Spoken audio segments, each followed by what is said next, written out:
நேற்று பூத்த பூவில் நானும் பாப்பாவும் பாதி பாதி பூ வச்சுட்டு வெளியில் கிளம்பிட்டோங்க. ஃபஸ்ட்டு வந்து போரூரில் இருக்கிற ஹாஸ்பிட்டல் போனோம். ஹாஸ்பிட்டல் போயிட்டு வந்துட்டு பாப்பா வந்து இந்த லீவ் விட்டதில் எங்கேயுமே வெளில கூட்டிகிட்டு போகல அப்படின்னு சொல்லிட்டு இருந்தா. அதனால் போரூர் சரவணா வந்திருந்தோம். அங்கே அஸ்வினும் வந்திருந்தான். அஸ்வினுக்கு இன்றைக்கி பர்த்டே, அதனால் தங்கச்சிக்கு கேக்கு வாங்கிட்டு வந்து கொடுத்துருந்தான். கேக்கு நாங்களே அங்கேயே வச்சு எங்கள் அத்தானுக்கு இல்லாமல் காலி பண்ணிட்டோம். அவனுக்கு ஒரு சின்ன ட்ரீட் எங்களுக்காக கொடுத்துருந்தான். ஜூஸு, சூப்பு, பர்கர் எல்லாம் வாங்கி நல்லா செமையாக சாப்பிட்டுட்டு அப்படி பாப்பாவுக்கு கேட்ட மாதிரி அந்த ட்ராயிங் ஐட்டம் எல்லாம் வாங்குறதுக்காக ஒரு சரணா போயிருந்தோம். அஸ்வின் வந்து எனக்கு ரொம்ப ஸ்பெஷலுங்க. அவன் வந்து என்னைய செல்லமாக தாயின்னு தான் கூப்பிடுவான். இந்த மாதிரி உங்கள் வீட்டில் ஏதாவது டிஃப்ரெண்ட்டாக உங்களை கூப்பிடுவாங்கன்னா எனக்கு கமெண்ட் பண்ணுங்கள்.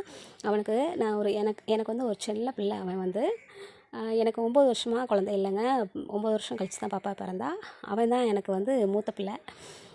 போரூர் சரணா போயிட்டு வந்துட்டு அந்த எஸ்கலேட்டரில் வந்து கொஞ்சம் கவனம் இல்லாமல் இருந்துட்டேங்க. அதில் சாரியில் பிடிச்சி இழுத்துட்டு நீங்களும் கொஞ்சம் கவனமாக இருங்க.